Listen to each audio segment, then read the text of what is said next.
Hello student, देखते हैं exercise 8.4 का क्वेश्चन नंबर 5 का 8 पार्ट।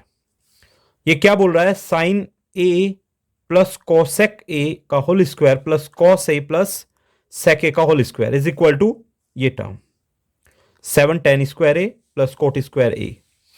तो मुझे इनमें मैक्सिमम जिसमें टर्म हो वो वाला पार्ट टेकन कर रहा हूं मैं, यानी कि एलएचएस ले रहा हूं, और मुझे आंसर निकालना है ये वाला। मतलब इसको सॉल्व करेंगे, ये आना चाहिए। चलो देखते हैं, मैंने एलएचएस ले लिया। अब देखो, आपको फॉर्मूला पता होगा, एक 9th क्लास में पढ़ा है आपने, ए प्लस बी का होल स्क्वायर। फॉर्मूला क्या बोलता है? फर्स्ट का स्क्वायर प्लस सेकेंड का square plus 2 multiply first and second, यानी कि A square plus B square plus 2ab।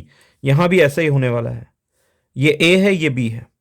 Sign square A cosec square A plus 2 into sine A into cosec A, plus यहां भी ऐसे ही formula apply कर रहे हैं, cos square A plus sec square A plus 2 part of first and second, यानी कि cos A into sec ए।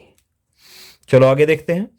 इसमें ये वाले दो पार्ट देखते ही मुझे पता चल चुका है ये क्या बनने वाले हैं। इनको एक जगह एक प्लेस पर मैंने लिख दिया, साइन ए प्लस कॉस ए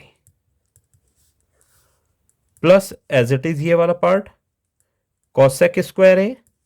इस पार्ट को मैं सॉल्व कर रहा हूं, देखते हैं सॉल्व कैसे करेंगे।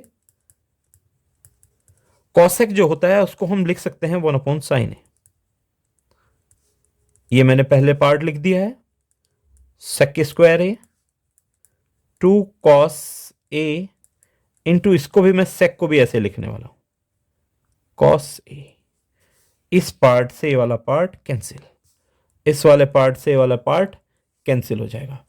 आगे बढ़ते हैं, देखिएगा यहां स्क्वायर था, इसकी वैल्यू, ये एक फार्मूला है, ये देखिएगा, sine square A plus cos square A is equal to 1, यानी कि इसके प्लेस पर मैं लिख सकता हूं 1।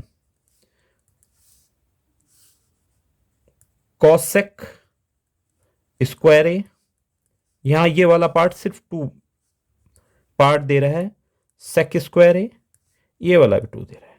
मैंने इन सब नंबर्स का एडिशन कर दिया, ये बन गया 5।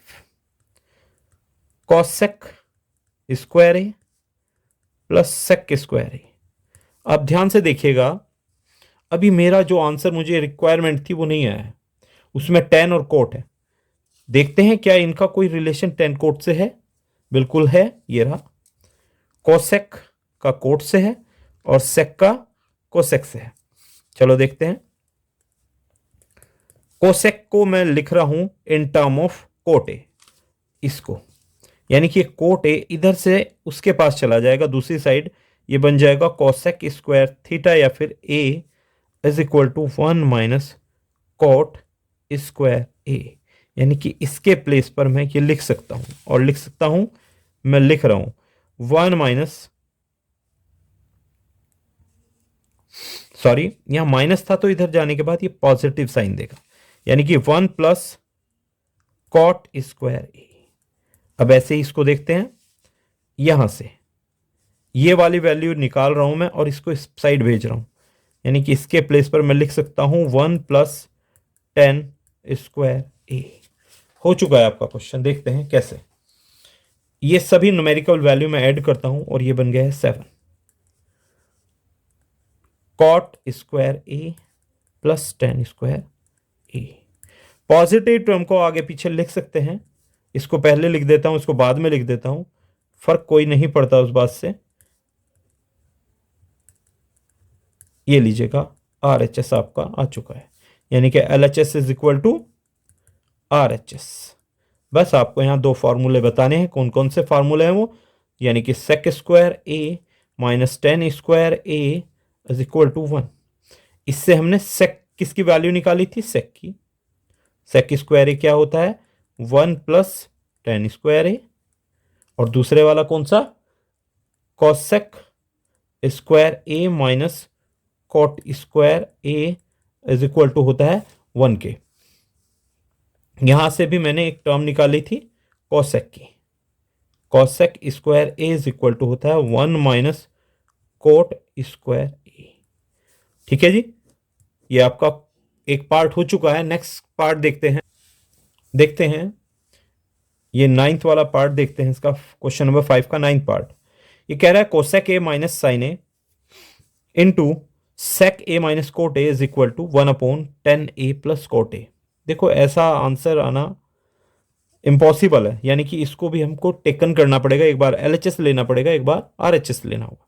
मैक्सिमम आंसर जो अभी आपके आते हैं साइन कोस में आते हैं, और अगर कोई टेन कोसेक और किसी टर्म में आते हैं उनको चेंज करना पड़ता है in term of sine cos. चलो देखते हैं जो भी होगा। अब इसमें मुझे रिक्वायरमेंट किस किस की है, ये दो टर्में मुझको परेशान कर रही हैं। मैंने कहा आप चेंज हो जाओ भाई, cosec A is equal to भाई आप 1/sin बन जाए, और सेक क्या बनेगा, वो बनेगा 1/cos ए। चेंज कर रहा हूं इनको मैं, ये बन गया 1/sin ए माइनस साइन ए, ऐसे यहां 1/cos ए माइनस cos ए। अब इनका डिनोमिनेटर मैंने 1 मान लिया, यहां भी और यहां भी, वही क्रॉस मल्टीप्लीकेशन, इसकी मल्टीप्लाई यहां 1 माइनस साइन स्क्वायर ए, ऐसे ही यहां 1 माइनस कॉस स्क्वायर ए अपॉन कॉस ए। अब याद होगा आपको एक फार्मूला, ये फार्मूला, इससे मुझे कुछ रिक्वायरमेंट है। यहां से देखिएगा इस वाले टर्म को, 1 माइनस साइन स्क्वायर है, यानी कि ये साइन ना इस साइड माइनस में गया हुआ है, बचा कौन है, कॉस। यानी कि इसके प्लेस पर मैं ये लिख सकता हूं cos square A upon sine A into, अब इसको देखते हैं, ये बोल रहा है 1 माइनस कॉस स्क्वायर है, यानी कि ये वाला कॉस इस साइड माइनस में है, बचा कौन है, साइन स्क्वायर है। इसको मैं ऊपर वाले टर्म को लिख सकता हूं साइन स्क्वायर ए अपॉन कॉस ए। ये सभी मल्टीप्लाई में है, इस टर्म से ये वाला टर्म पावर कैंसिल हो जाएगी, इससे इसकी पावर कैंसिल, यानी कि ऊपर बच्चा sign A into cos A, या फिर कोस ए इंटू साइन ए। एलएचएस का ये आंसर आया, पर ये आंसर नहीं है, आरएचएस नहीं है, तो हम क्या करते हैं, अब आरएचएस ले लेते हैं। कोई बात नहीं, आरएचएस से सॉल्व होगा। आरएचएस क्या कहता है, tan a प्लस कोट ए। मैंने पहले ही बताया था tan और कोट को हम चेंज करते हैं साइन ए अपॉन कोस ए, और कोट क्या कहता है, कोस ए अपॉन साइन ए। अप्लाई करते हैं फॉर्मूला यहां पर, ये हो गया sign A upon cos A plus cos A upon sine ए। इनके डिनोमिनेटर इक्वल किए गए, वही क्रॉस मल्टीप्लीकेशन से sign square A plus cos square ए, और नीचे कॉस ए साइन ए। ये वैल्यू आप सभी जानते हैं, sine square A plus cos square A is equal to 1 upon cos A into sine A. ये टर्म सबसे ऊपर चली जाएगी और ये बन जाएगा sign A cos A upon 1। Answer वही आएगा, sign A cos A. LHS से भी यही आंसर आ रहा है, और आरएचएस से भी, तब बोल सकते हैं कि LHS is equal to RHS.